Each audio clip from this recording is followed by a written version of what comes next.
रात के खाने के बाद मोहन पार्क में टहल रहा था। उसने बेंच पर एक अजीब सा आदमी बैठा देखा, सर झुका हुआ, मानो सो रहा हो। उसके मन में एक ख्याल आया, ये कौन है जो इस सुनसान पार्क में सो रहा है? जैसे ही मोहन उसके पास से गुजरने लगा, वो अचानक सिर उठाकर सीधा आसमान की तरफ देखने लगता है।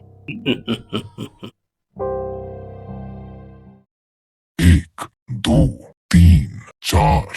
अरे इसे क्या हो गया? भाग ले मोहन, वरना पता नहीं आज तेरा क्या होगा। मोहन वहां से निकल जाता है और पीछे मुड़कर देखता है तो वह आदमी पागलों की तरह हाथों को फैलाए जोर जोर से घूमने लगता है और किसी अनजानी धुन में ऊंचे स्वर में गाने लगता है। 一闪一闪亮晶晶，满天都是小星星。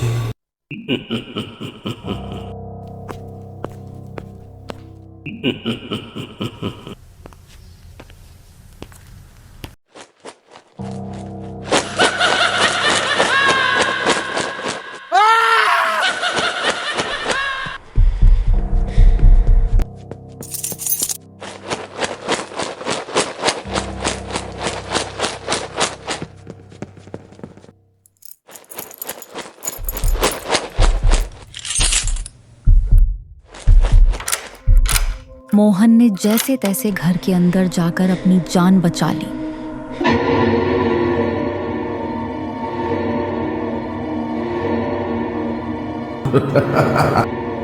लेकिन वो आदमी अब भी उसी पार्क में।